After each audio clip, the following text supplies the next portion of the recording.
Good afternoon, everyone. Welcome to a very interesting topic, democracy and conflict, opposites or complements. We have with us Professor Ursula Daxecker, and she's been someone who was tracking political violence, democracy, and kind of issues, interlinked issues for a pretty long time, and has produced very scholarly kind of works on range of issues, including our Bengal political violence. Many of you might be familiar with the kind of political violence we experience in West Bengal, largely because of related to electoral politics, and she, in fact, just spent a couple of weeks in West Bengal, doing the field work on political violence and talking to a lot of stakeholders. But she's not going to just share the kind of thing that is happening in Bengal. She's also going to take us a tour of what's happening in America, United States, where political violence for the last decade or so has become very prominent issue, and you have been witnessing kind of polarization that is taking shape, and Republican Democrat supporters, they don't talk to each other. It's almost like in a sort of a situation. It doesn't look anymore like electoral contestation. It's almost like a sort of political enemies. If you it's a battle of enemies.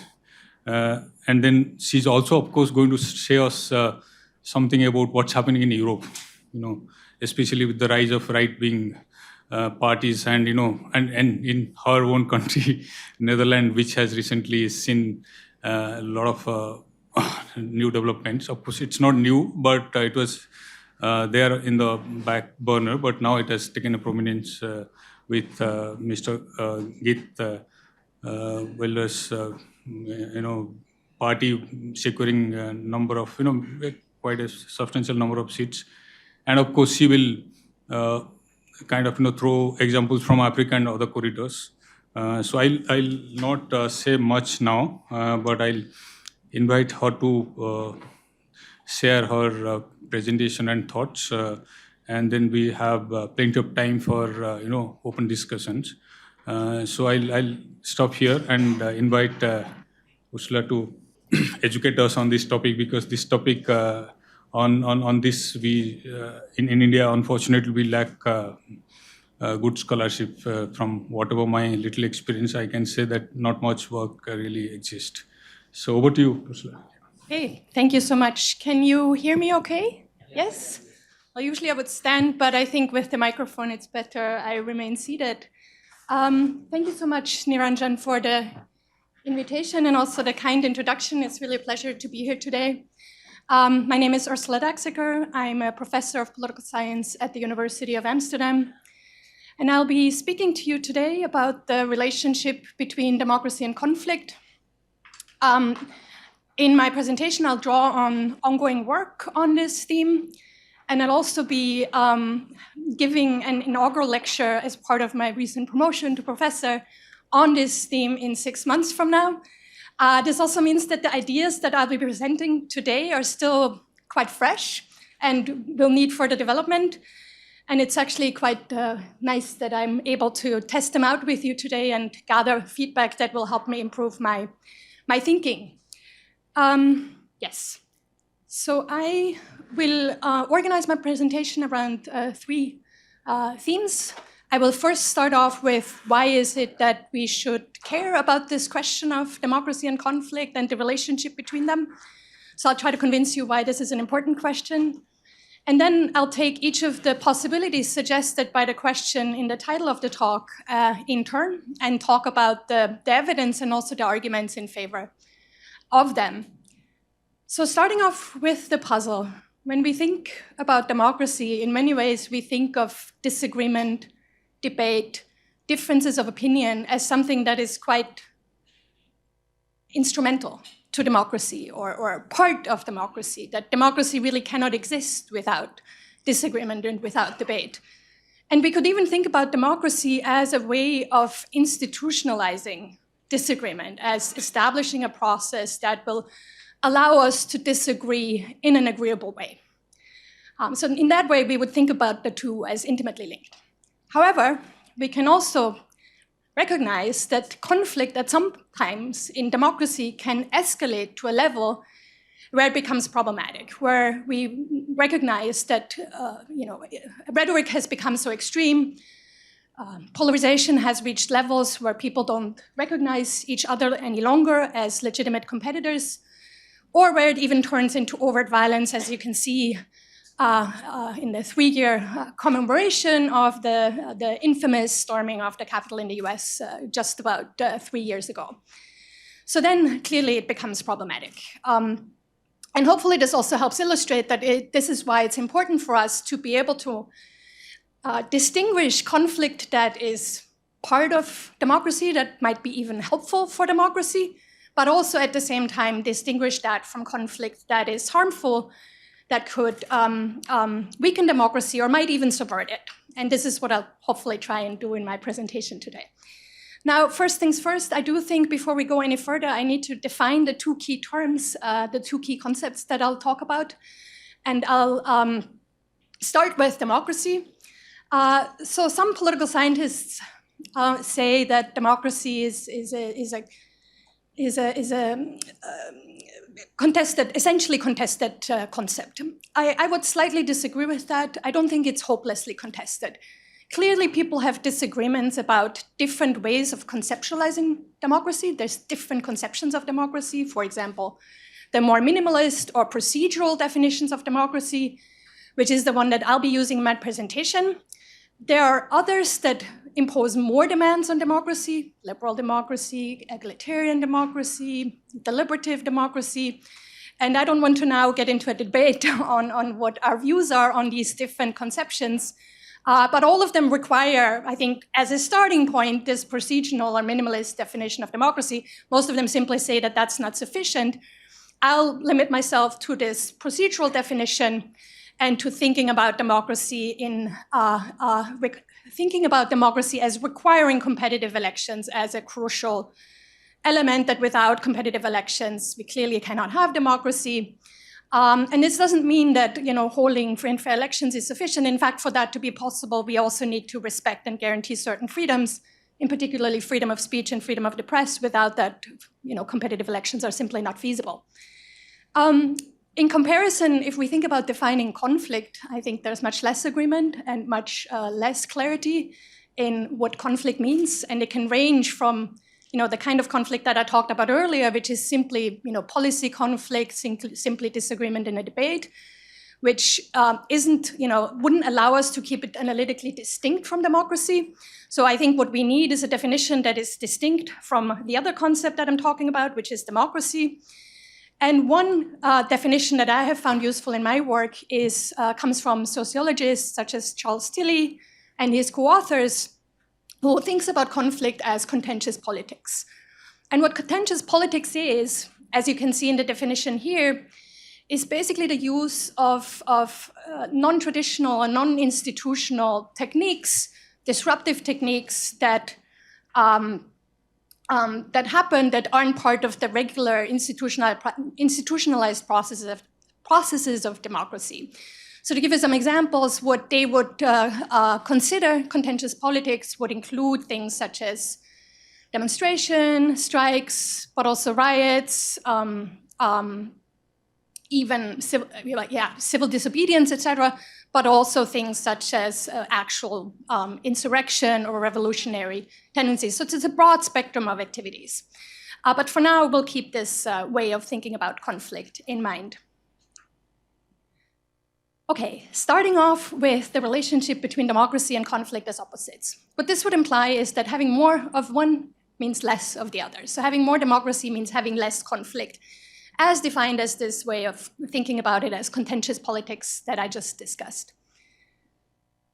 So when we look at the evidence on democracy and conflict as opposites, and we think especially about extreme forms of contention that I just talked about, such as war, repression, or even genocide and ethnic cleansing, then the evidence is clear. Democracies are much better at making sure that these kinds of extreme contentions are not happening. And I can even speak about this from a somewhat personal experience. So I'm actually an Austrian citizen. I live right now in the Netherlands. And I was born in the late 70s. So that means I had the luck or fortune to be born in Austria at a time when it was again a democracy.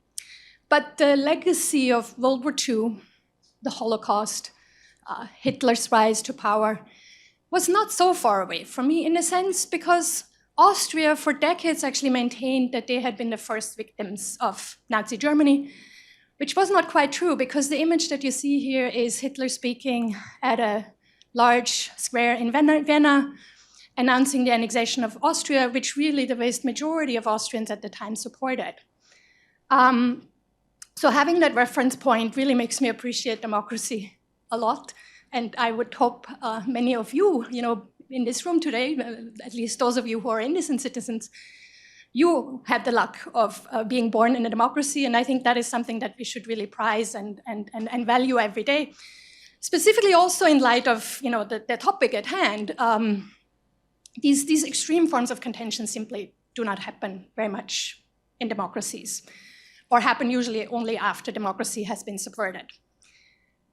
Now, I do want to briefly think about the question of, well, what is actually the purpose of contention, such as the one I have just talked about, for example, repression. And if we think about the logic or the strategy that might be informing such contention, then the idea behind it is usually to exclude political opponents. And this could be, excluding them through coercion. It might even be trying to exclude them through extermination. But the aim is simply to block political opponents from being able to reach power. And the psychological mechanism through which this happens for strategies such as repression involves instilling fear both in people who are directly victimized, but also in people who might identify with the direct victims and also become fearful in response to such contention, such as repression. And this point will become important again later. So we can think about this as a strategy of exclusion, as exclusionary contention.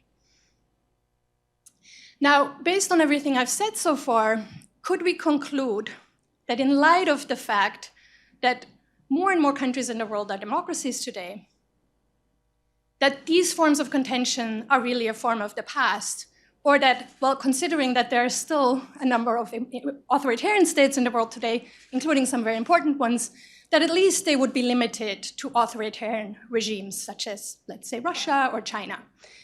And to a large extent, the answer to this is yes. Again, the extreme forms happen in authoritarian regimes. We only have to think about Putin's invasion of the Ukraine, or we can think about serious and severe repression that is happening in China against the Uyghurs, for example, or also during the Corona time. However, nevertheless, the news is a little bit less optimistic because there's a new type of regime that emerged pretty much with the end of the Cold War. And they're, I call them hybrid regimes. Sometimes they're called competitive authoritarian regimes.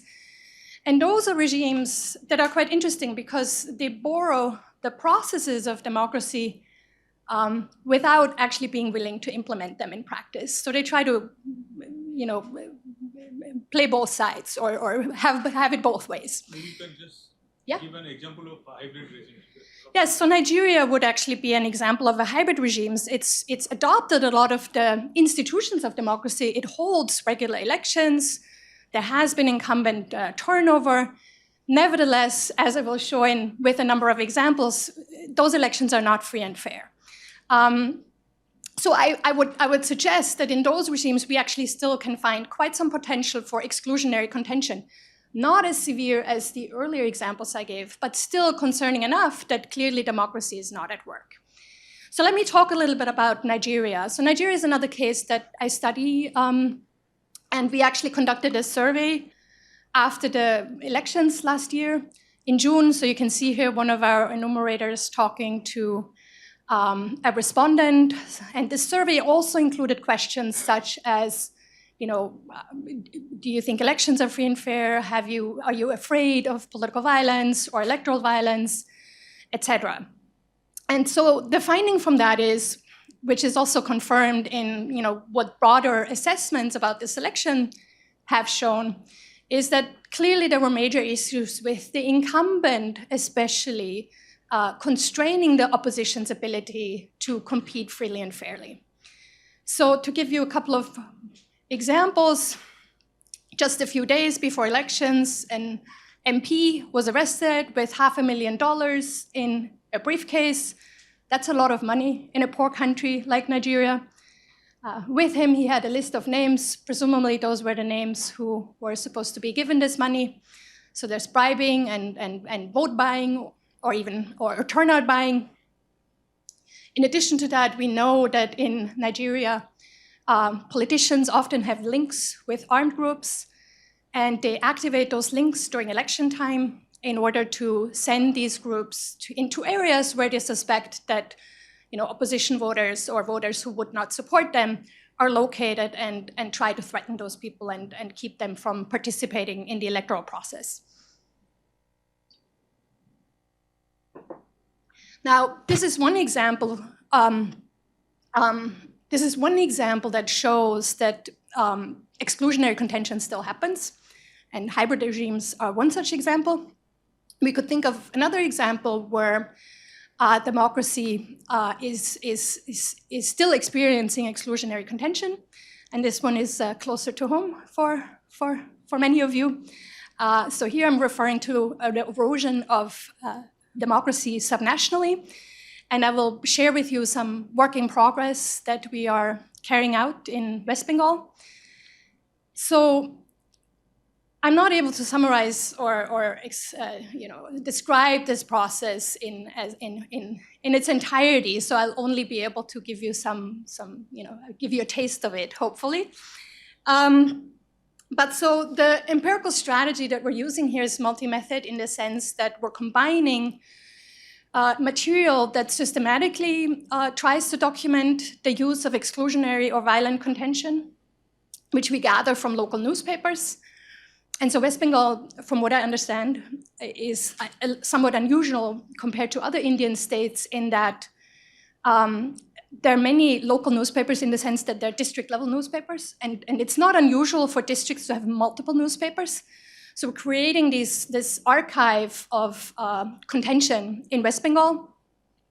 And so this coding is still in progress, but to give you a sense of the number of incidents that we're finding, so we've now gone through about 400 or 500 articles of these local newspapers, and we've identified close to 100 instances of exclusionary or violent contention.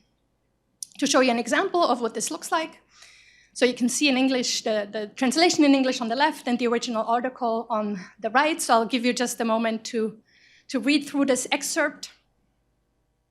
Now, what can we take away from this also about what I've said so far about exclusionary or violent contention? The newspaper article implicates the ruling party as being the one engaging in this contention. It also mentions that it does this in the form of a door-to-door campaign. Now, this is unfortunately not as pleasant as regular canvassing, but it's a door-to-door campaign in the sense that the ruling party goes to people's houses, particularly if they suspect that those people will not support them, and tell them to basically stay home on election day. It also mentions that bloc leaders are involved, so there's a certain amount of organization that is taking place here. And this is from a national election. Those elections, to the best of our knowledge, are the ones that are best protected in their integrity by the Election Commission of India. But we can see here that if a party has an organizational structure in place to try and interfere with those elections, then it can still do that. It cannot do it on election day, but it has to do it like this. Now let me show you another example from another article. I'll again give you a moment to read it. I do see some non-Indian faces in the audience. So what's interesting about this one, this is an article from after the election, and it shows that in addition to threats that are carried out before the election, there's also punishment afterwards if you voted the wrong way.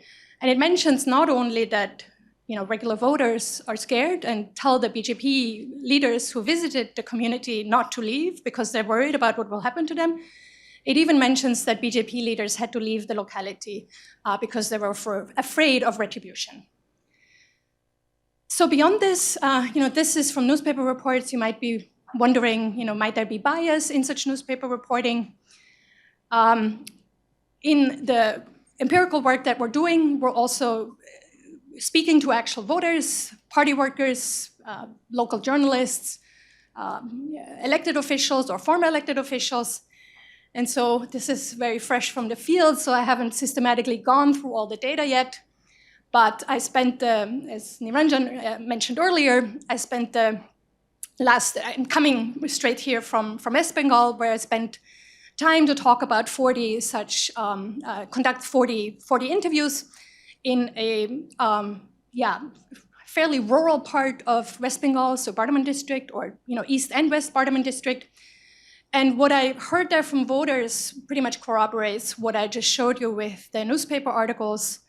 But it's good to triangulate this information. So when I spoke to voters, I also could get a better sense of exactly how does this process of intimidation unfold.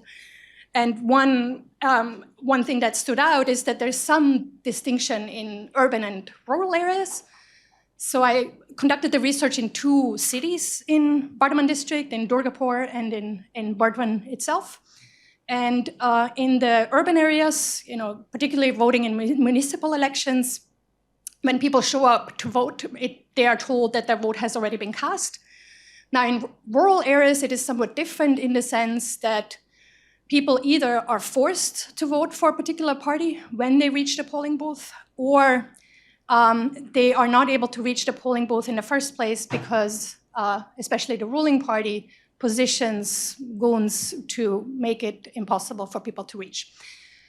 Okay, so this summarizes the work that we're doing on West Bengal, which suggests that also at subnational level, in democracies, we find that this exclusionary contention can persist. However, if we now wrap up what I've said so far about democracy and conflict as opposites, I would still highlight that the overall view that democracy and extreme contention, exclusionary contention, that's a negative relationship in the sense that democracies are better at avoiding it, that view is still correct, because the examples I gave, also from hybrid regimes and from West Bengal, they don't tell us that there is a problem with democracy. Rather, they tell us that there's a problem with too little democracy. So the solution would be to have more democracy. Yes, I'll come back to this point at the end. But now, reaching the second possibility outlined in my talk, could there also be reasons to believe that democracy and conflict, contention, could at times be complements? And I would say this is more of a minority view. So the majority view is that they are standing in a negative relationship. But there are some types of contention that still seem to occur more often that either persist in democracies or might even occur more often in democracies.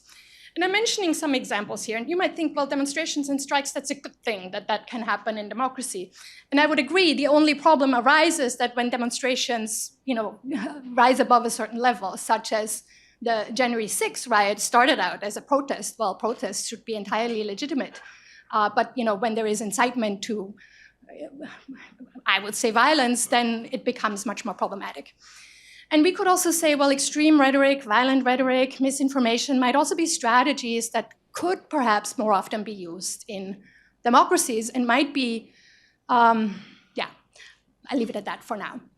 Okay, so before I go further and also show you some evidence from Europe, as Niranjan mentioned, and as well as some evidence of ongoing work that we're doing on India, let's ask this question again of, well, what is the purpose of such contention? I'll come back to this one. So what is the purpose of such contention? So I would suggest that the purpose of extreme rhetoric, or even, let's say, violence against minorities, the purpose of such contention, is actually also to speak to an audience of voters or supporters of the politician. So they might be current supporters of a politician, or they might be likely supporters. But the aim of such contention isn't primarily to exclude political opponents. Now, I'm saying this not because I want to minimize the effects that such contention also could have on those who are directly victimized with extreme rhetoric or violence. That's usually minorities, it could be immigrants. But the question is, what is the primary aim when political sponsors use such contention? And here I would argue the primary aim is actually not to speak to those who are targeted, but rather to speak to those in the audience who might support those political sponsors. How do I go back to the earlier slide? Okay, and so now I'll illustrate this with some examples from Europe. So in the Netherlands, where I have now lived for 10 years, almost 10 years ago, Geert Wilders, who's the leader of the radical right Freedom Party, he gave a campaign speech at which he asked his supporters whether they wanted more or fewer Moroccans. Now, Moroccans are probably the most discriminated against group in the Netherlands. Most of Moroccans came to the Netherlands in the 50s and 60s as guest workers. And at some point, Netherlands realized that, well, they will not leave. They are here to stay. But I think we have plenty of evidence that shows that they're dealing with a fair amount of discrimination. But this question was answered with a clear yes from his supporters. They wanted fewer Moroccans. This ended up being, leading to chants that, calling for, having fewer Moroccans, and ultimately even led to some prosecution of Wilders inciting violence. Now, in the elections, November last year in the Netherlands, Geert Wilders won the largest number of votes. The government formation is still in process, but it's very likely that there will be a right-wing government, and it's also not unlikely that he might be the prime minister. Now, he ran on an agenda that was very hardline anti-immigration. He also ran on an agenda that said he wanted to ban the Quran and ban Islamic schools. And all of these things are also in violation with some constitutional provisions in the Netherlands, so they're quite problematic from that perspective. So this is an example of extreme rhetoric and anti-minority agitation that's becoming more and more a problem in European countries, not just the Netherlands. We could also look at Germany, where the right-wing AfD is actually doing really well, particularly in provincial polls. And the AfD uses very extreme and violent rhetoric against immigrants, against minorities in Germany. And in fact, it's not only limited to rhetoric at this point.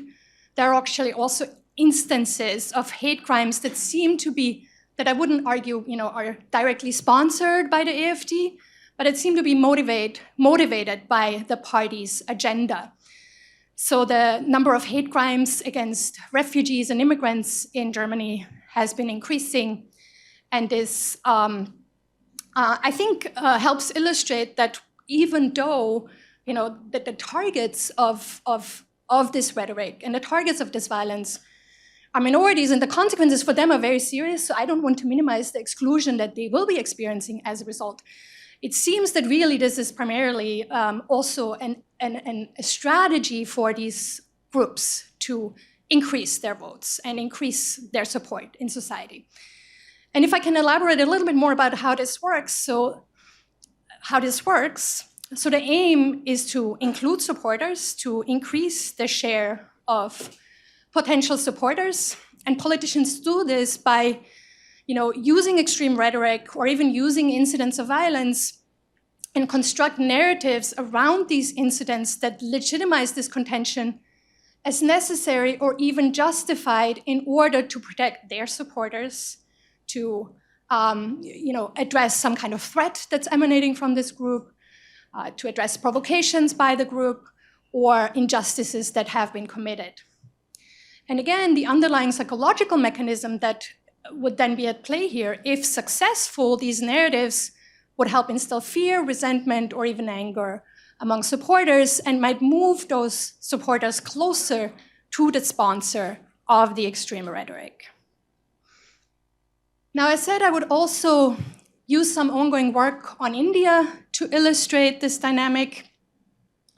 So this is work in progress, where actually I got very good news last week. The academics in the room will understand. So last week I got a notice from Journal of Politics that our article is now conditionally accepted. So the data that I'll show you comes from this article. But so the paper is really about misinformation as a concept. And when I started working on misinformation, it took us quite some time to really think of, well, to get a better sense of what is it a case of, or what is it really about, misinformation? Because we hear a lot about misinformation these days, but I think it's not always particularly conceptually clear. And one useful way that I have found useful, a way that I have found useful to think about it, is to actually think of a lot of misinformation as involving negative group appeals. And negative group appeals are nothing new in politics. In fact, they're probably as old as politics itself. But what makes misinformation different is that, the information is entirely false rather than, maybe sometimes right, sometimes wrong. So that means it's easier to produce. And it can also spread much more quickly because of, new information technologies. But what really is the aim of misinformation when it's used in politics? The theoretical argument that we make is that misinformation aims to increase intergroup distance. And the group appeals involved could be anything, but it has to be a group identity that is somewhat salient in politics, in society. So it could be partisan, it could be a partisan identity, it could be a social identity, such as religion, ethnicity, or class. But it has to be an identity that is already somewhat salient and that political sponsors then try to exacerbate through misinformation. So the goal then is to increase the distance between groups on the basis of making negative appeals about outgroups, and those outgroups could be partisan, they could be religious, etc. And these effective shifts induced by misinformation would then be magnified or exacerbated by political entrepreneurs who have the networks to spread misinformation with potential or likely supporters. And the findings that I'll be presenting to you on the next slide, they come from a survey that we conducted in West Bengal after the assembly elections in 2021. And the misinformation that we explored here related to issues of religion. And we thought religion was a useful identity to explore here, because in West Bengal, particularly in the last 5 to 10 years, there have been increasing concerns about both increasing Hindu nationalism as well as Islamic fundamentalism. Now, still understudied. I think you have done some very excellent research actually on political violence also and extreme rhetoric in West Bengal. But it's really this rise in two different types of nationalism that not nationalism, but this increase that we thought made it interesting to explore the use of misinformation along these identities. And West Bengal is also an interesting and actually difficult case in a way, because historically their partisan identities are much more salient. And so what we did in our study is to mimic an actual incident of misinformation drawn from what we know about the type of misinformation that tends to be used in the Indian context and also in the Bengali context. So we looked also at the kind of misinformation that had been spread during the elections. And so we settled on a vignette that made the claim, and this is something we showed to voters, to respondents when they were taking our survey. So we didn't spread misinformation in the wild. I just want to be clear about that. But we showed to the respondents this incident of a Hindu idol being damaged and the claim that this damage had been intentional, that someone had desecrated the idol. And then we looked at, well, what happens to intergroup attitudes? What happens to attitudes towards Hindus for Muslims, and what happens to attitudes toward Muslims for Hindus?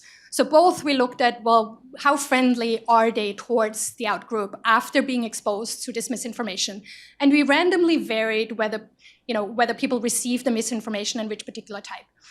But so all across the board, people who were exposed to this misinformation as you can see in the figure, this is not a pointer, is it? Whoops. You can see in the figure on the right that people who had been exposed to the misinformation message, so people on on the right, they become less friendly or less supportive of the outgroup. And this holds across Hindus and Muslims. So both become less friendly towards the outgroup or the other group when exposed to the misinformation. And we also explored in additional analysis whether these results are conditional on partisanship. And so for Hindus, we looked at whether this effect is concentrated or limited to non-TMC party supporters or TMC supporters. And we found that no, this effect held across partisanship. And the same thing for Muslim respondents, even though the problem there is that our sample wasn't really large enough to look at a lot of heterogeneity. But yes, coming to a conclusion now on this question of democracy and conflict being complements, it seems fair to conclude that for some types of contention, it does appear that they persist in democracies and might even be more common in democracies. So coming now to a conclusion. So in my presentation, I've drawn on ongoing work on this broader relationship. Here's a long list of relevant papers. I won't go through this list, but if anyone has questions, I'm happy to talk about the underlying papers. But let me now conclude again on this overall relationship. So I think it is important to highlight, even emphasize, that democracy limits extreme and exclusionary forms of contention. And the contention that still occurs in hybrid regimes or subnational contexts is, again, as I already said, not a problem with democracy, but rather a problem of not having enough of it. Where it gets a little bit more complicated is the forms of contention that persist or might even increase in democracies. Here, the primary aim is inclusion. And so in some ways, we could think of them as being a product of electoral or democratic competition rather than them being a deficiency of democracy. I think one takeaway is that in democracies, it can pay to use extreme rhetoric. It can be an electorally helpful strategy. And this now leaves us with the question of, well, what are the implications for democracy? And I timed myself, so I will just wrap up in one more minute. So what are the implications for democracy? For exclusionary contention, clearly this is bad for democracy. It's a subversion of democracy, might even eliminate democracy. But I would also argue that the second type of contention can be harmful to democracy when polarization reaches levels, as I had said in the beginning.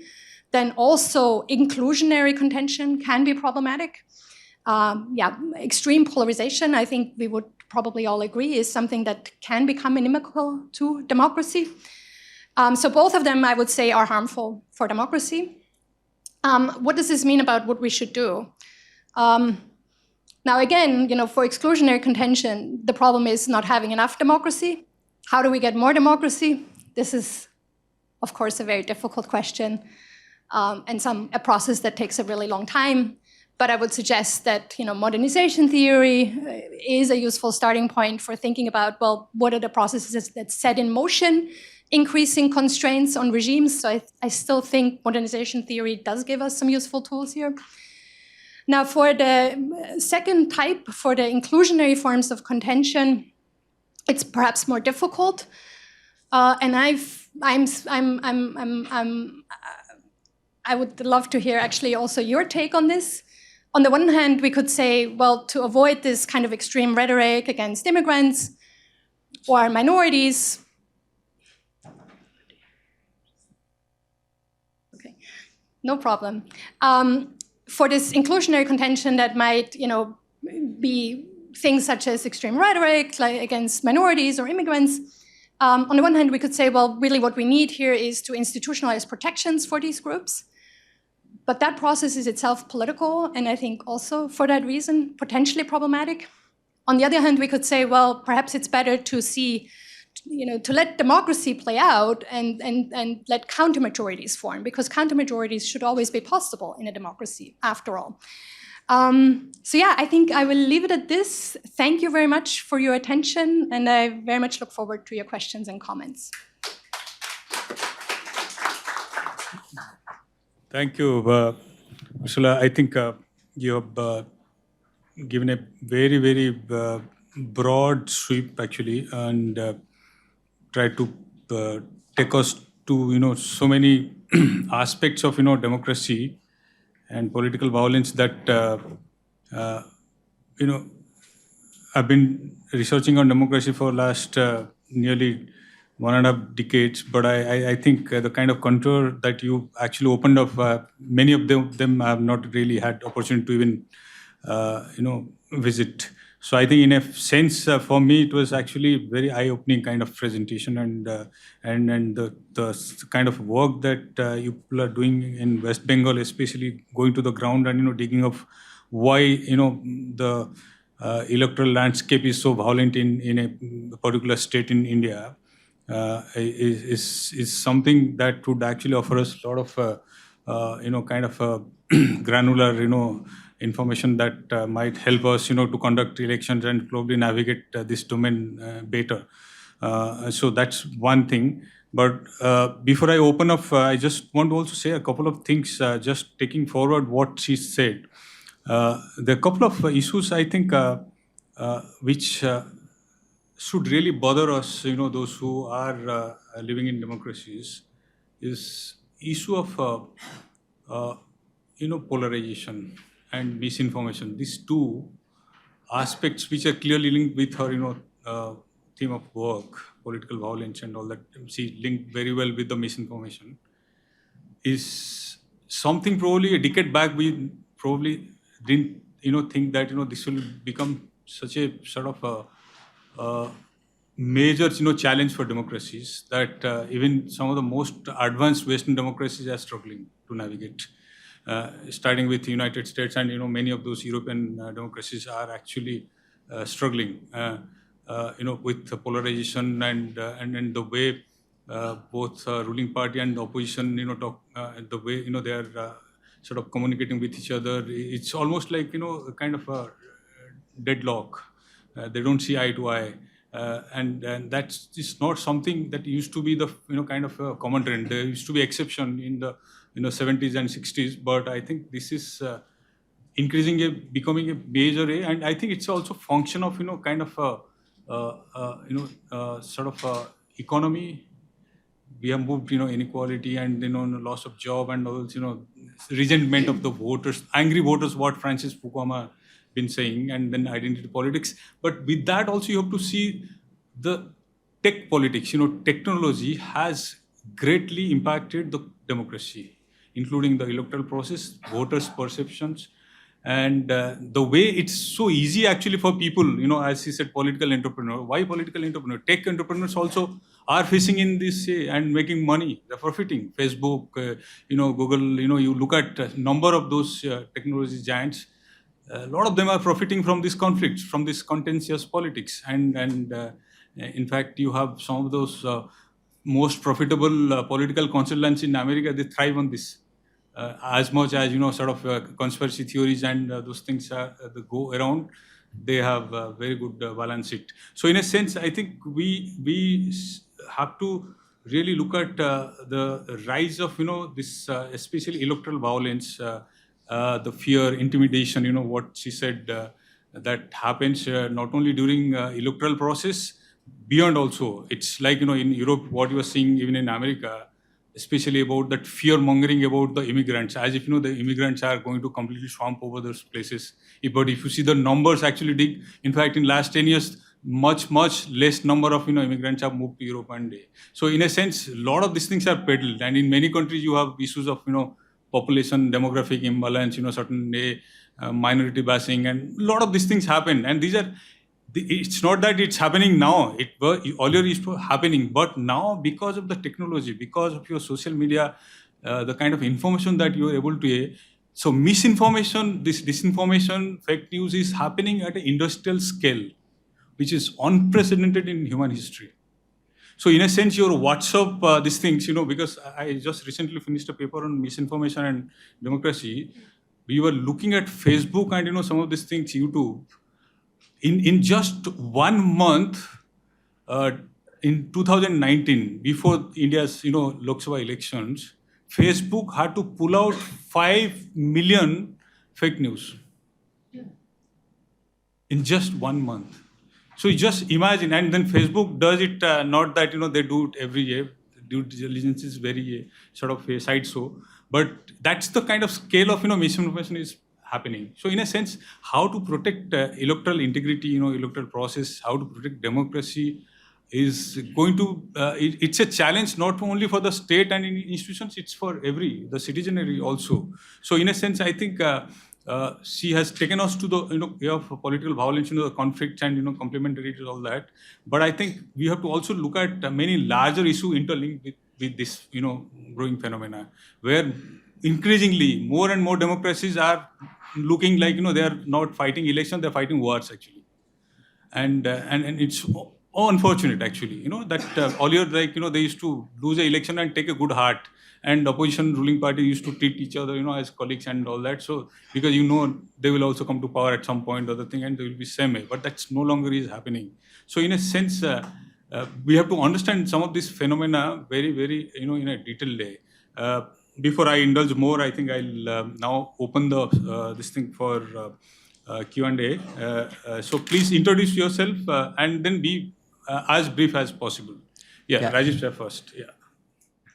But I have a few observations. And one, I think the biggest problem that we have with democracy is the differences in terms of definition of democracy. Different people have different definitions and perceptions of what democracy actually means. So I think that is where the problem comes. And you mentioned the US and restraints on the people who were there. The US is supposed to be one of the most mature democracies. What additional restraints can you put on people there? You understand? So these are the issues that come up. So how do you handle that kind of a situation? Then you mentioned democracies fighting war. Now, what would you call Israel? We'll call Israel a democracy. But yet Israel is kind of perpetuating a war and denying people who are the original inhabitants of the area, denying them space. So that's another example of where democracy can be. Another example could be Pakistan, for that matter. That's another country that's supposed to be a full democracy, but their democracy, they're supposed to have free and fair elections, but the elections we know are all manipulated behind the scenes. So you have elections, you have a prime minister, you have a legislator, and yet you know the outcome of each election. So how do you go about that? So these are the few things there. And I think a major factor is xenophobia that's growing globally is another factor. You look at Europe, whether it's in Spain or Portugal or Italy or Germany or Netherlands or France or even UK for that matter, it's all xenophobia that's emerging, which is kind of creating the thing of the fear that you talked about, fear-mongering of immigrants swamping the landscape and denying the original inhabitants of their own land rights or whatever it may be. So I think the biggest problem here is that of definition. I think that's what we need to be clear of. And I think there will never be a universal definition of democracy because each one has his or her own perspective. So that's what I'm saying. So I just thought I'll underline that. Thank you, sir. Thank you, Ursula. Great presentation. I really enjoyed it. I'll just pick on the gentleman ahead of me and build on that. I think that the 2 points. One, are we actually talking about conflict or about violence? Because all democracies necessarily will have some kind of conflict, and democracies are all about managing those conflicts, right? So the worrying part is not having conflicts, but worrying part is, can democracies coexist with violence or not? If we think about that question, then the 2 points that I want to mention is one, democracies, while on one hand solve certain kinds of conflict, they also give rise to other kinds of conflicts, right? And so the process of democracy itself is going to create conflicts. And I think what he was mentioning about rising xenophobia or the politics of nativism, it's all political, right? Parties are mobilizing on some of these questions. So democracy in itself giving rise to some of these conflicts.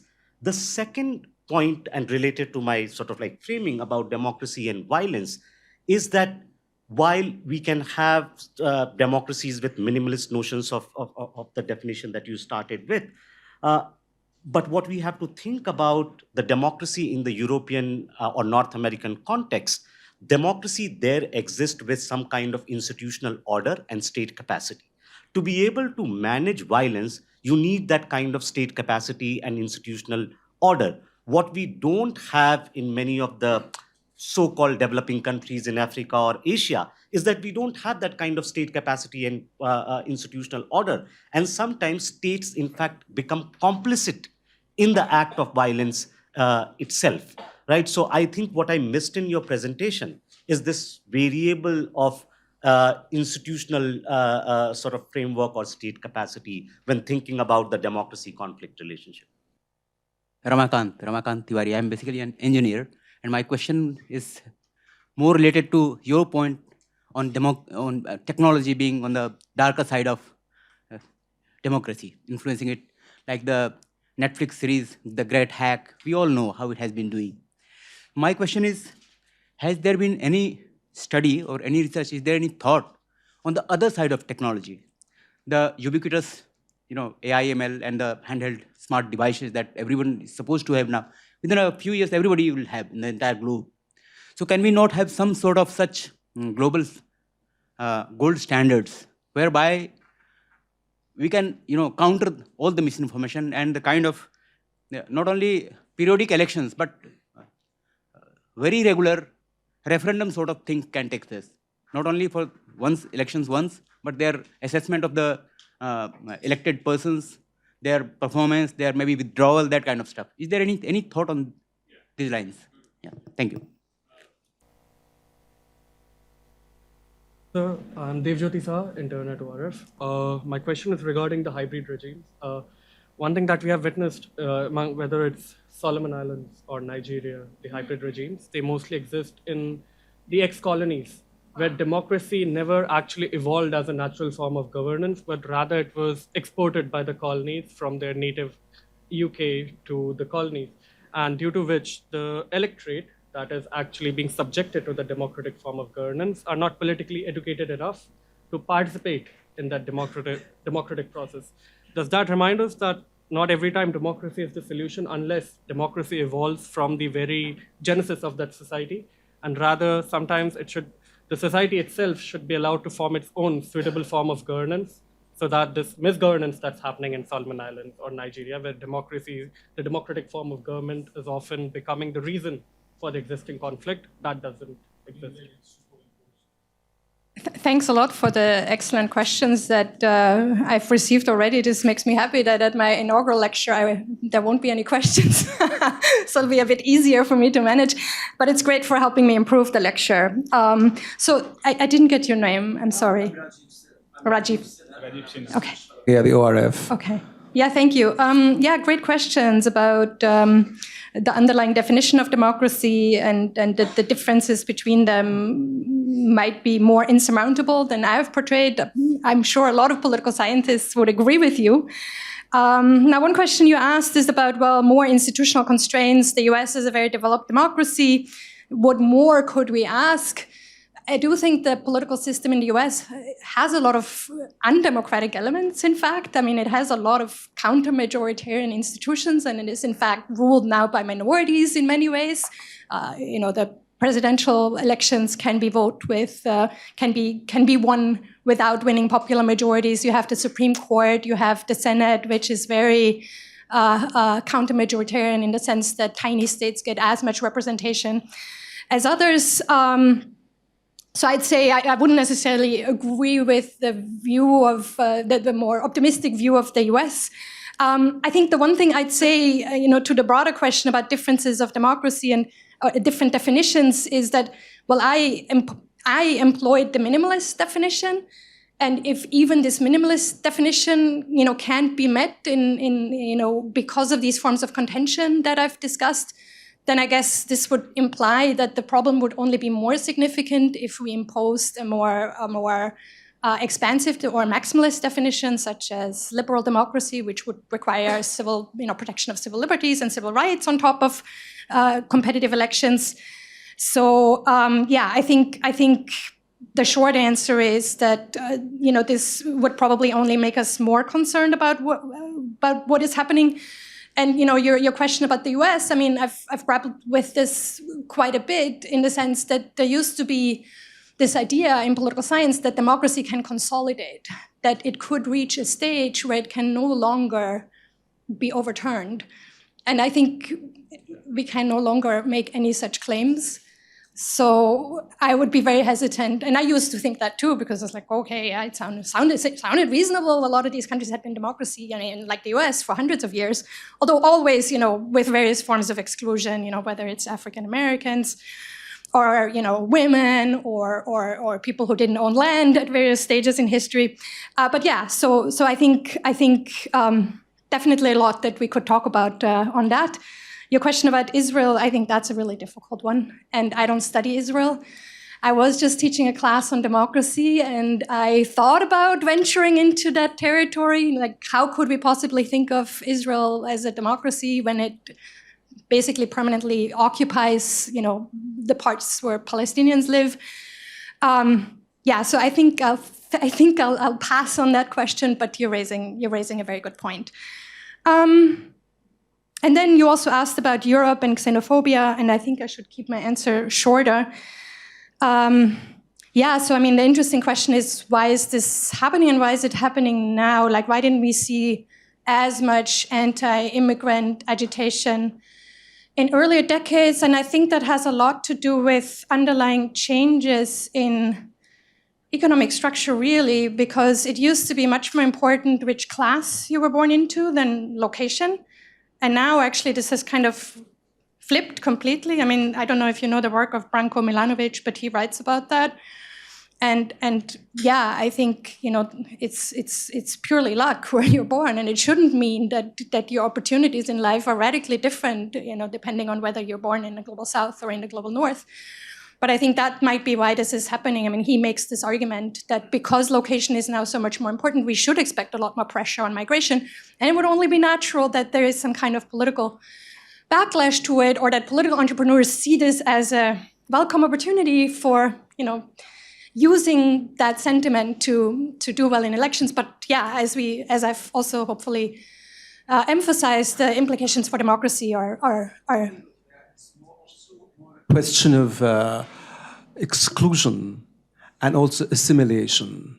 You see, the first generation that came in tried very hard to kind of assimilate and to be part of it.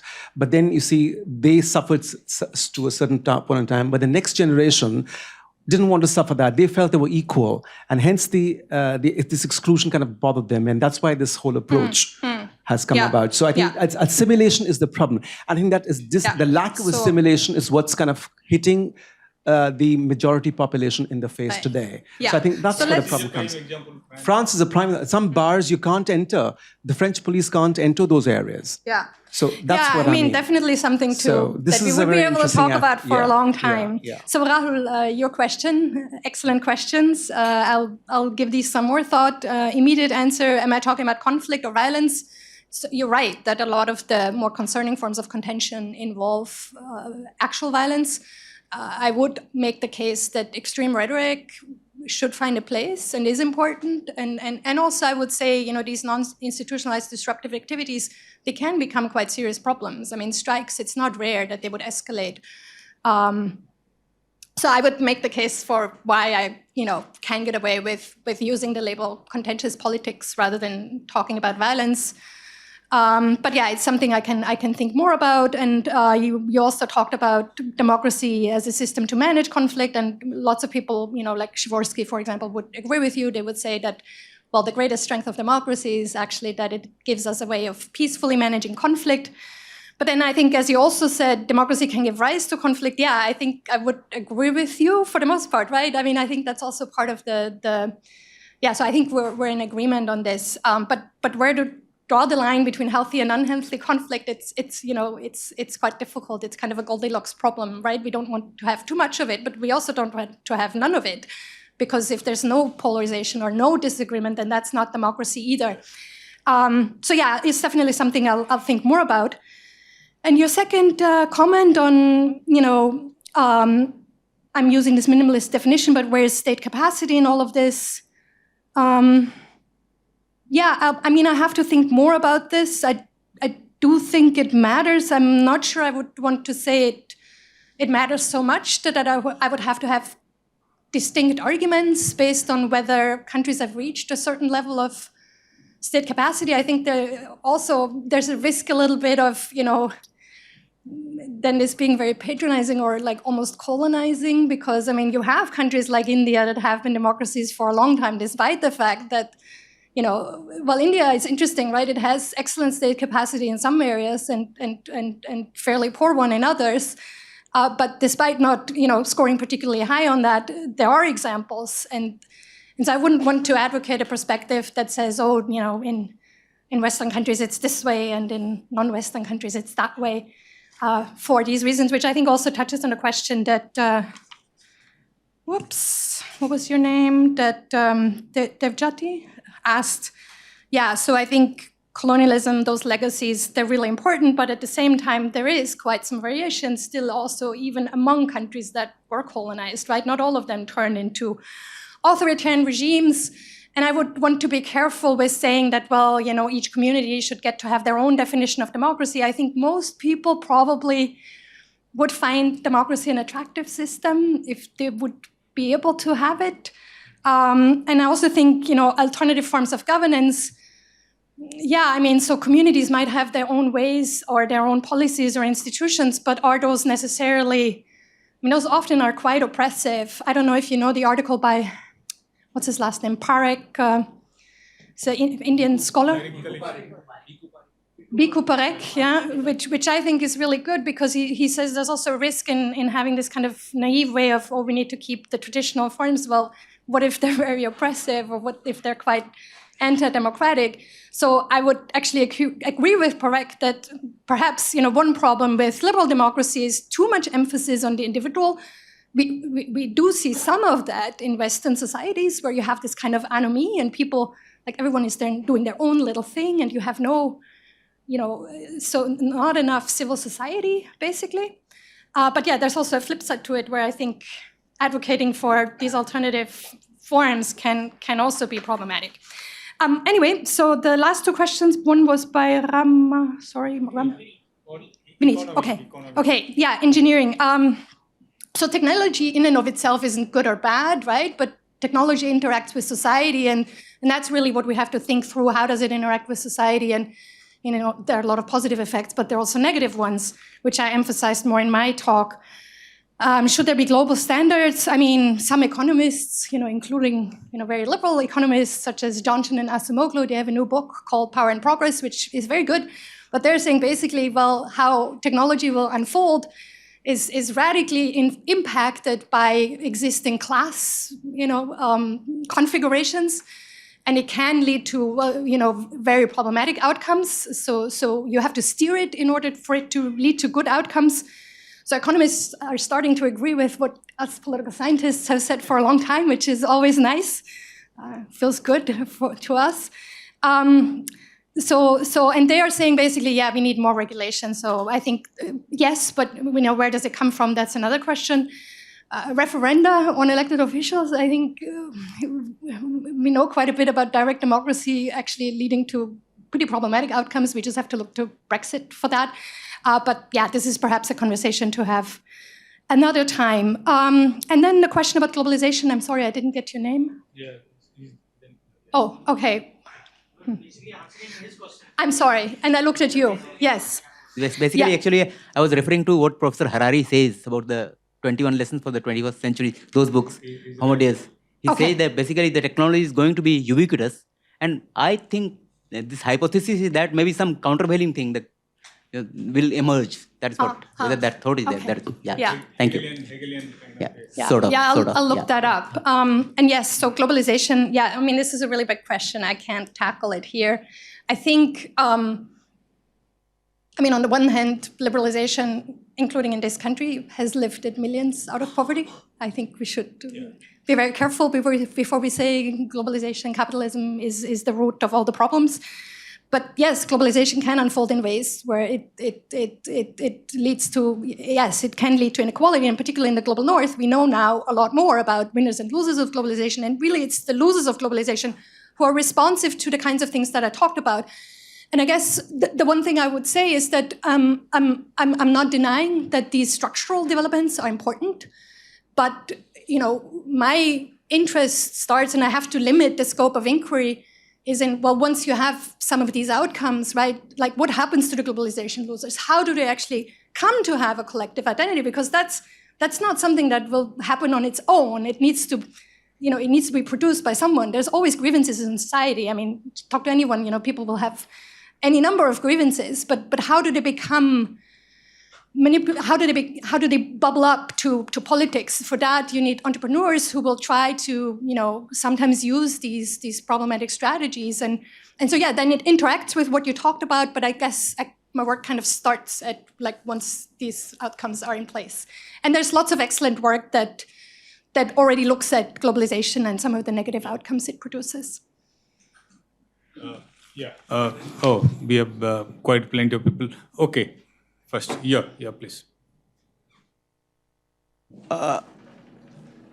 Democracy as defined. I am Atul Gandotra. I am from corporate world.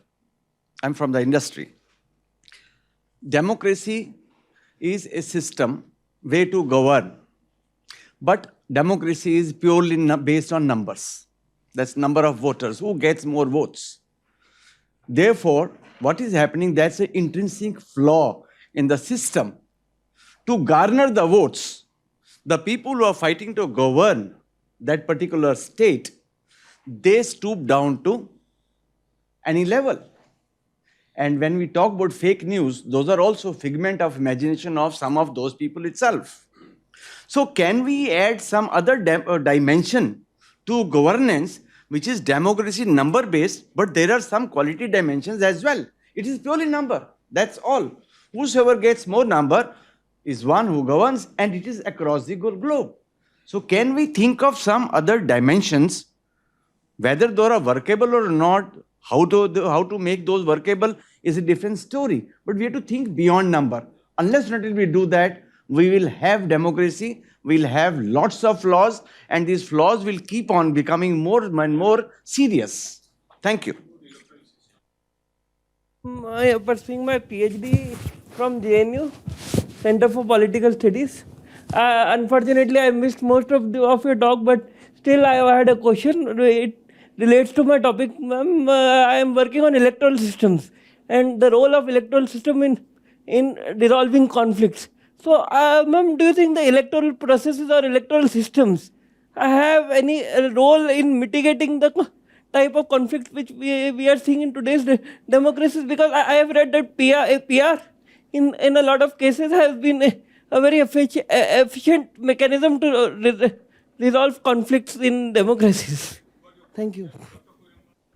Yeah, it was very pleasant presentations, and I'm living in a democracy and a democratic world where the conflict has always been part of us.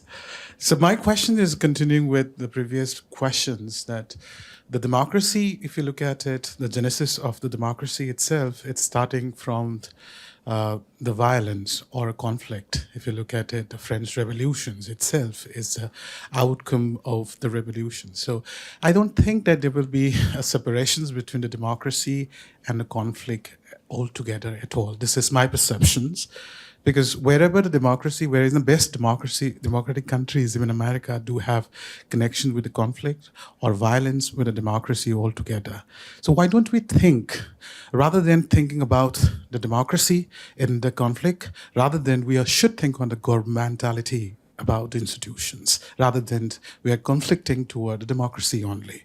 So it is all the problems, happens in the autocratic system, it also happens in democracy. Then if you try to cliche the idea of democracy should not connect with the conflict, it will be very difficult to answer it. This is my proposition. Thank you. I'm KK Roy Chaudhary. I'm a sustainability expert and also an ex-ORF. While conflicts are essential for a healthy democracy in a positive way. Towards suggesting some solutions, as you have questioned, I would suggest that to, I mean, wriggle out of conflicts, one of the tools could be government funding of elections. Thank you so much for the opportunity, sir. Greetings, everyone present here. I'm Vaishnavi, a second-year economics student at ELISA. So going through with the discussion, it was quite insightful, but like I have a little doubt when it comes to institutional order and state capacity, which was introduced by some of the sir here. So basically, when ma'am mentioned that more and more institutional capacity is there, the state capacity is increasing. Don't you think that at one level, the leaders, the political leaders' powers is getting increased, and which maybe to most of its extent lead to dictatorship and reduce democracy to some extent? So what exactly should be the right balance of this institutional capacity? And if it is there, absolutely, it is definitely the need of the hour, and for running the whole government, we need that.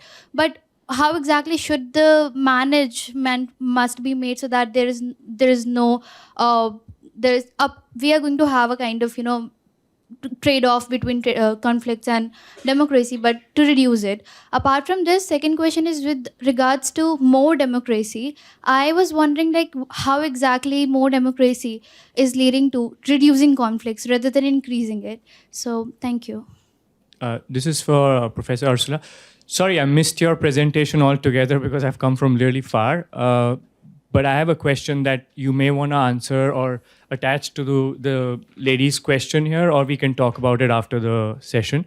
I spent 6 years in Myanmar from 2013 to 2019, which I think has been the most phenomenal introduction to political science I could have imagined in my life. On an everyday basis, we were faced with dilemmas around being in the country, leaving the country, military coups, political discussions, social economic discussions.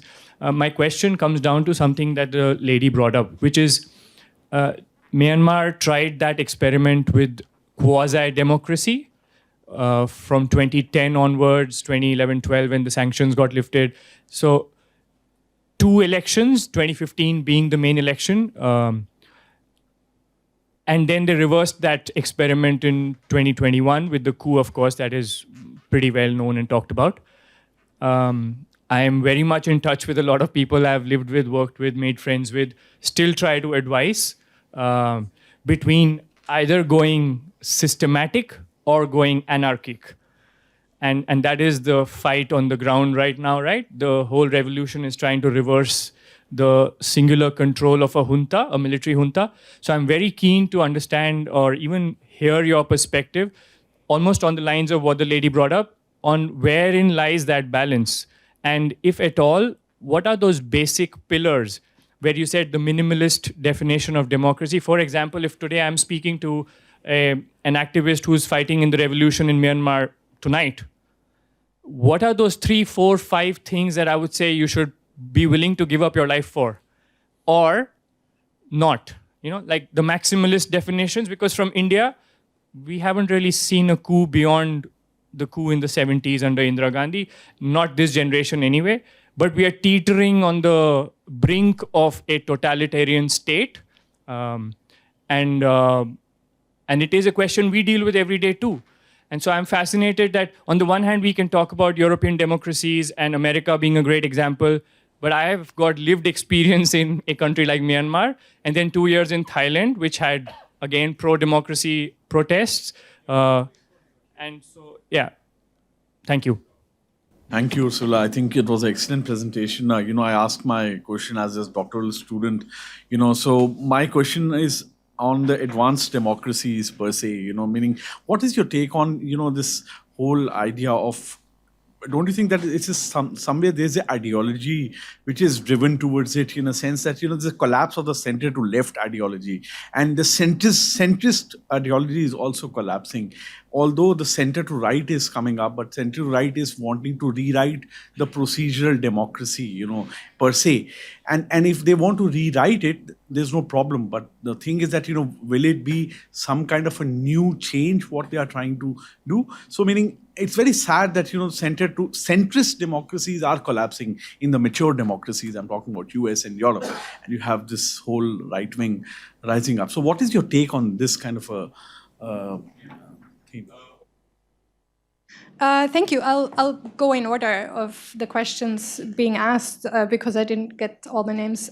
Turga, right? You asked the first question, coming from a corporate background. Democracy as a numbers game being the fundamental problem. So yes, I think a lot of the pushback on democracy is about this. Democracy as pure majoritarianism can be the tyranny of the majority, as Tocqueville wrote about, and wouldn't we need some kind of quality filter? And the issue of fake news, I mean, I would still say even a minimalist definition of democracy would be troubled with the problems that we're experiencing now with misinformation, because again, as I said, to have competitive elections, you need freedom of speech, you need freedom of the press, and that's increasingly a challenge in an environment where legacy media, traditional media, simply don't matter that much anymore to the news consumption of many people. Where I understand that, we are all, hardcore interested in politics, but the everyday person is not like that, so they cannot be blamed for this. But now that, given that people aren't reading newspapers very much anymore, they just get their information from all of these terrible sites. I hope at some point there will be some kind of backlash and a return to legacy media. I don't know if I'm super optimistic about that, but I don't think we should rule that out either.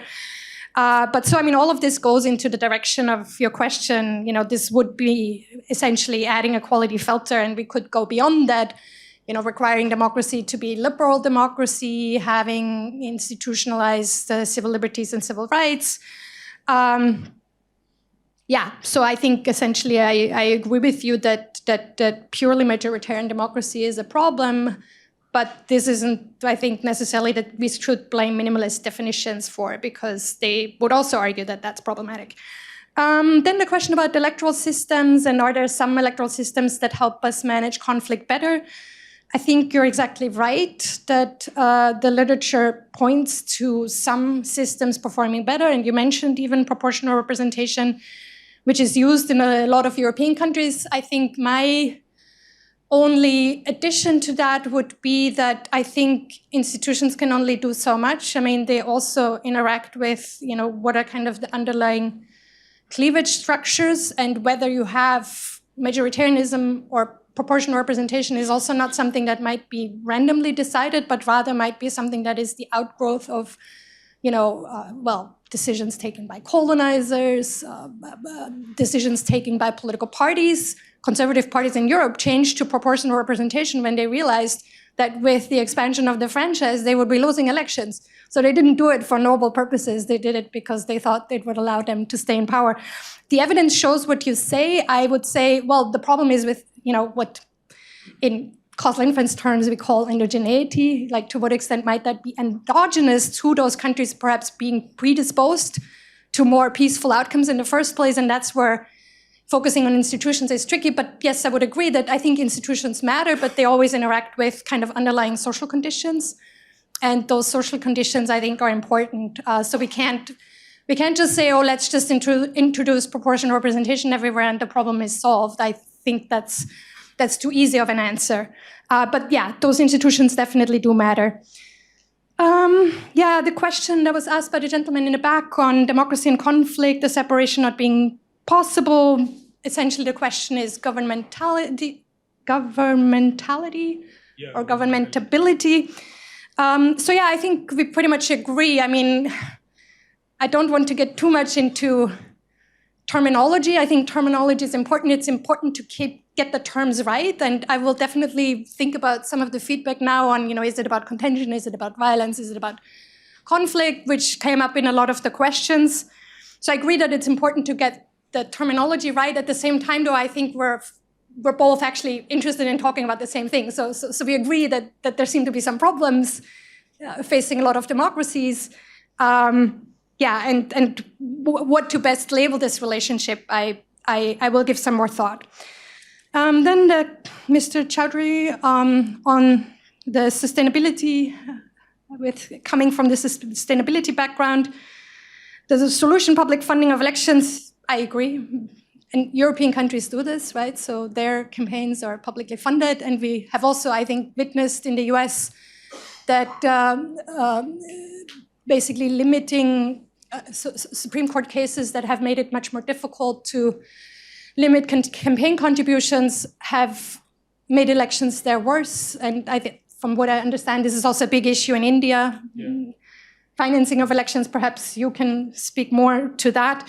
But basically, I agree. I mean, the question is how to make that possible. So yeah, but it strikes me as a good solution. Vaishnavi? Yeah. Yeah, the question about state capacity, what kinds of institutional capacity. I think, yeah, this has come back now a number of times. I think we do know that checks and balances work.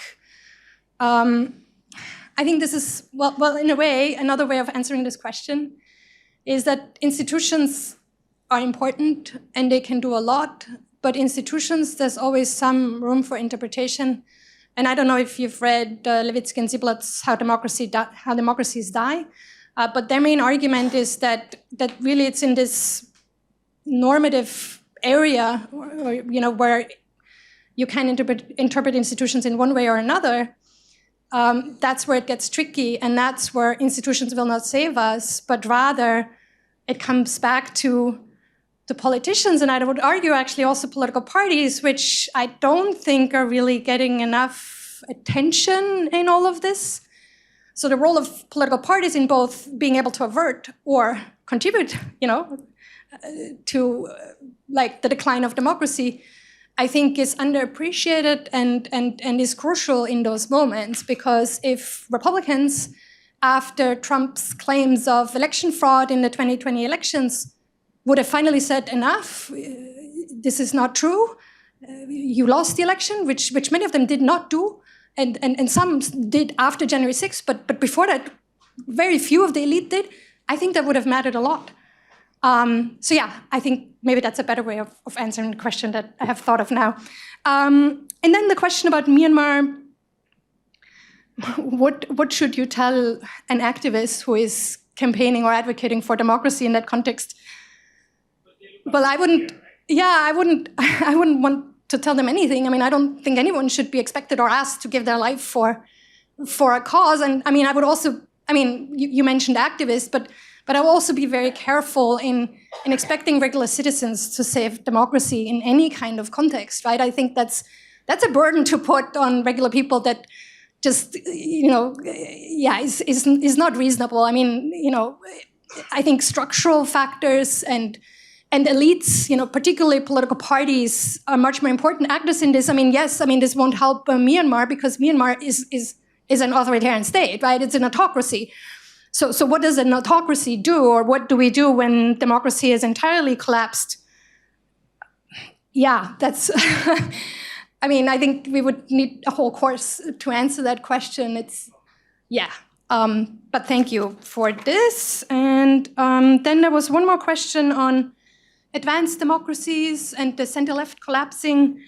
Yeah, I think it's really interesting, right? Why is this happening? Why are particularly mainstream left parties in Europe suffering? Well, suffering is maybe the wrong word.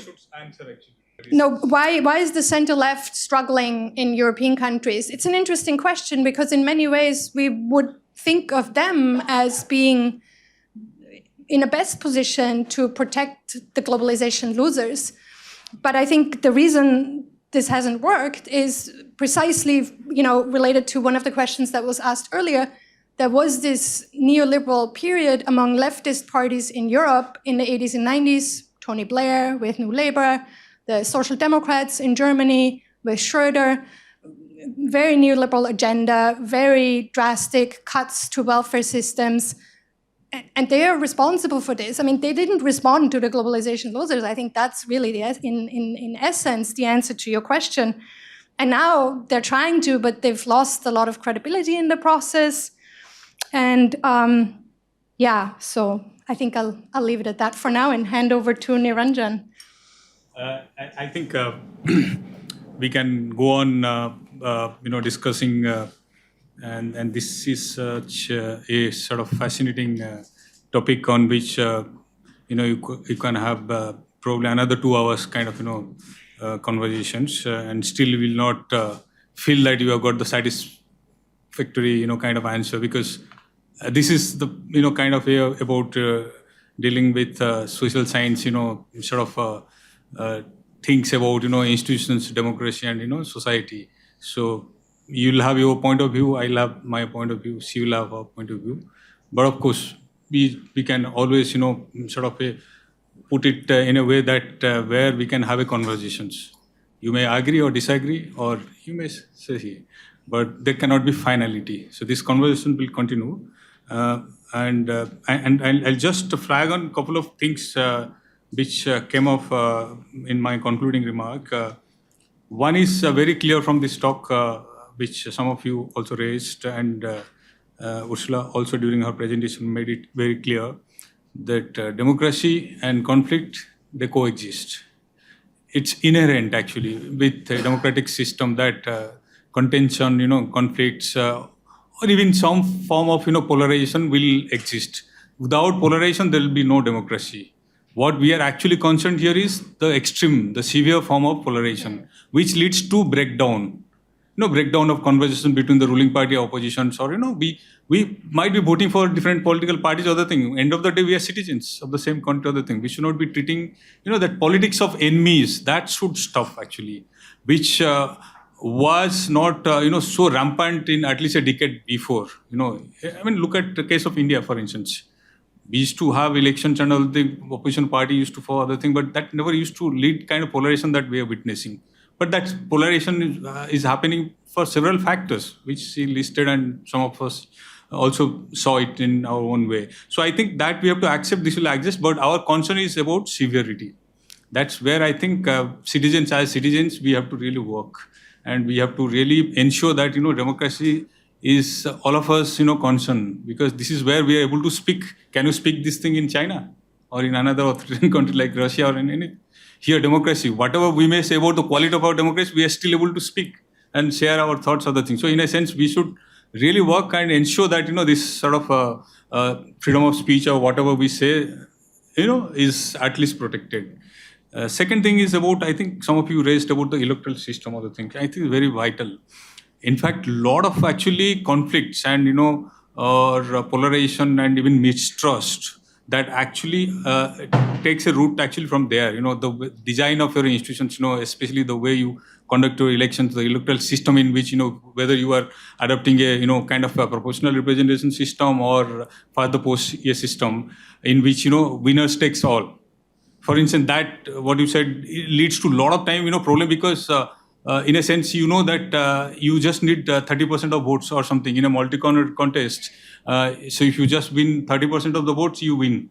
So in a sense, you target, look at class, look at ethnicity, you look at religion, or look at different sort of group, and then you come out with patronage system or freebies, or even using money and other resources or fear, or even sometimes people use violence, riots, and those kind of things, so that you create a kind of polarizations or a block, a kind of voting block. That been happening in India for a pretty long time, and in many other democracies. It's not that we are unique. So, but question is, how do you actually find an answer? If you change into another electoral system, there also you have a lot of issues like proportional representation. Globally, there have been a lot of countries which initially adopted, they have also abandoned, because that also led to a lot of time, people playing with, religious card, ethnicity, because if a small group also like 10% of population, so you form a party. In India, we have also formed party within the different political system, but there you have a natural tendency, because, according to the percentage of vote, you will get the seats. So in a sense, here in India, at least, that doesn't work. Even if you get 10% based on your caste, other thing, you may not win, because you need at least a threshold to cross a threshold. So in some way or other, that deters, but in mix, even mix sort of proportional representation system, some countries have adopted. There also you have a lot of issues like Germany. So I think we don't have a there. I think where I think we have to drive is what Rahul and some of you also said about institutions. institutions here, not only about the state capacity of the thing, also independent institutions, including your election commissions, the agencies that conduct elections, whether they have to ensure free and fair elections. That electoral integrity is very important. That trust, citizens should trust that election is conducted by this agency which carries sort of faith which people can trust. So in a sense, otherwise that will lead to situation like where Bangladesh you had election recently, entire opposition didn't participate. The main opposition didn't participate. They think that election is sham and completely driven by the ruling party. So in a sense, at least we haven't come to that sort of situation in India. Our election commission still maintains a huge degree of fairness and integrity. But I think with polarization and then a lot of issues shaking, there are doubts emerging, and then people are peddling all kind of a. And we might see in probably 10 years down the line, things will be very different about our electoral body. We'll come back to that. The third thing I think about is issue about what you raised is about the counter majoritarian institutions. Those institutions play a very vital role in protecting and advancing your democracy. And those we have to really invest on those institutions. Like not only election commission, but you look at the judiciary, press. These are institutions, very important for, protecting the minorities, protecting the vulnerable, sections. Otherwise, what will happen is in democracy, that natural tendency is, whoever wins the year, they just run a sort of majoritarian way. It's like, it's a number game, as you said. You have the numbers in the parliament or the thing, you just pass the bill, whatever way. But how does it affect the minority, the vulnerable, the other side of the population? So these counter majoritarian institutions have to play a role. So your independent judiciary is very, very critical. Your other regulatory institutions are very, very vital.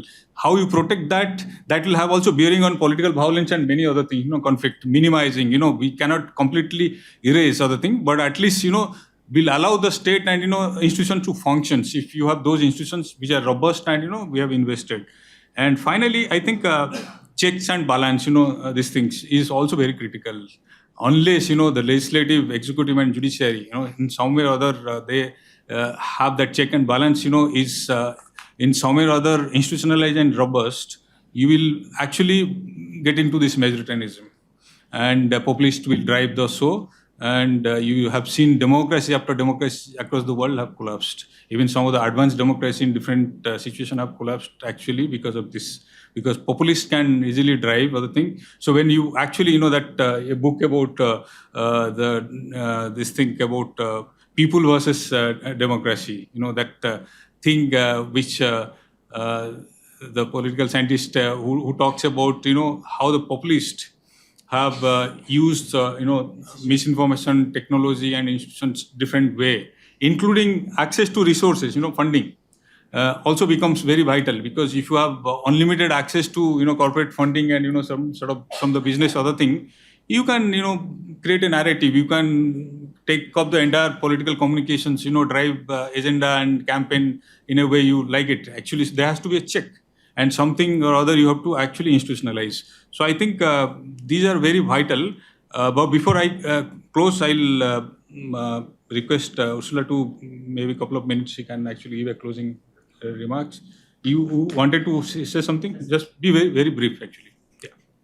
So democracy is all about accountability, and accountability is fixed through the institution. But the institution is totally engineered. Institutional engineering is the new threat for the democracies, and most part of the world is nowadays is designed and through the corporate intervention inside in the democracy with a state nexus, and a state is misusing just like in India, recent chief election commissioner, appointment of the chief election commissioners, and also even in the university as a student or as a university student, we have not the space to speak against the administration.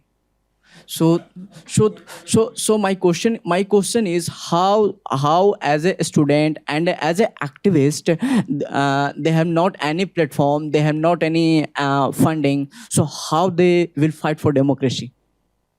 I will keep it short because I think we have kept everyone here for a long time.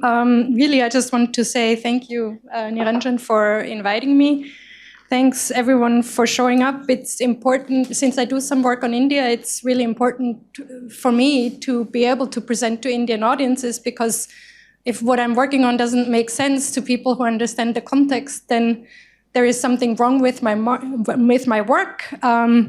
So I take the feedback that I'm getting here as that clearly there's lots for me to think about, but you also think that several things that I've discussed make sense.